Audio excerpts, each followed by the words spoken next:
would be better at long snapping than him helping your team, or will he help his team more?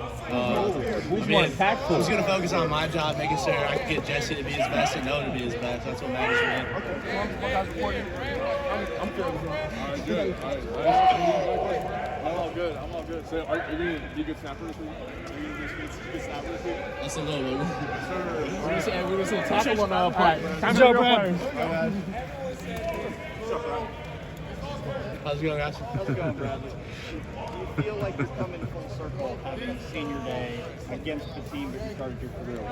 I mean, it's definitely exciting. Not sure if it's going to be completely full circle. I don't know if you heard Dom's comment, but I do have another year of eligibility, and I haven't made that decision yet. It's one of those things. I'll address it after the season and stuff, but I'm going to do senior day just because if I do make that decision, I want to have that opportunity to still do senior day, but haven't really thought about it. It's one of the things I'll talk with the coaches in my family to figure out what's best for me, so that's an option.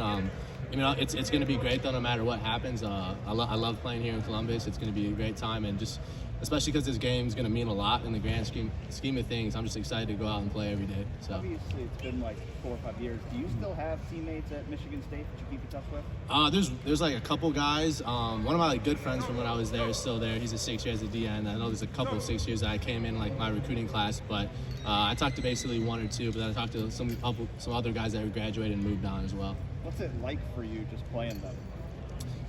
I don't think it's really anything different. We played there last year. That was my first game actually playing against them. It was one of the things the one guy I'm friends with, after field goals, he was out there on the side and we'd kind of exchange words, just joking around as friends. But, I view it as any other team we play against. I just got to go out and do my job and execute. So that's really all there is.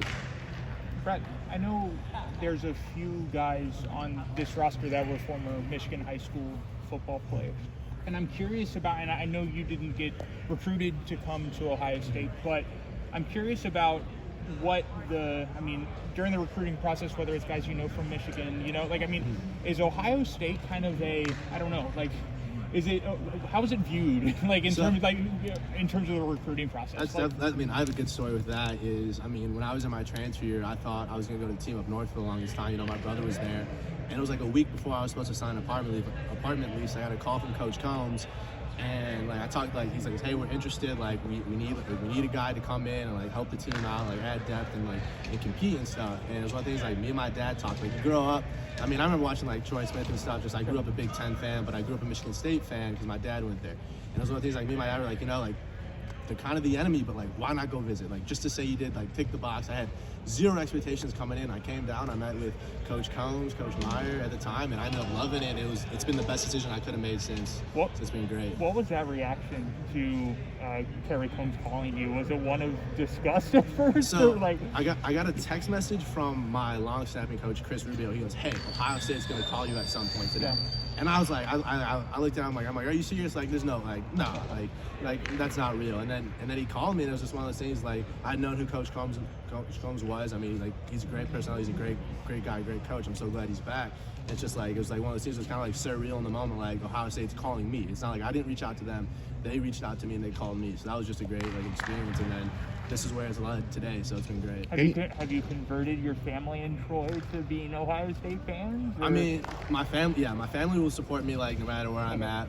My brother is amazing. Obviously, he played for Team Up North, but he will come to games. He wears our gray jersey from 2017 because he goes, it doesn't have scarlet on it, so it counts. But he's awesome with his support and stuff. But my family's great. But definitely going back home, I'm viewed as the villain, just because this guy went to Ohio State. But I love it. I embrace it. It's a great time. And you've performed well last year and this year as the starter. We don't hear your name mentioned too much, which is always good as a long snapper, right? Just talk about how you performed, Brad. Absolutely. My thing is I this is I think the first time I've ever done media in front of you guys. It's I'm totally fine not having my name mentioned or anything. Last year with guys like Drew and Blake. Hey, I love those guys, and then this year, especially with Jesse and Noah, who are both performing really well, it's my performance, I measure it on what are they doing. Are they doing great? Noah's grows a semifinalist. I think Jesse, if we punted more than pooch punts and stuff, would probably be a Ray Guy finalist. He's talented, but it's just they're doing so on the field, and like that's the only recognition I need. Is like if they're getting the recognition, that's all I need. It means I'm doing my job. So. I thought this was your 6th year. This is your 5th year, and you can come back next year. So no, this is my 6th year. But when I transferred, I had to sit out in 2017, and then this year was like the year the NCAA gave me back because of that.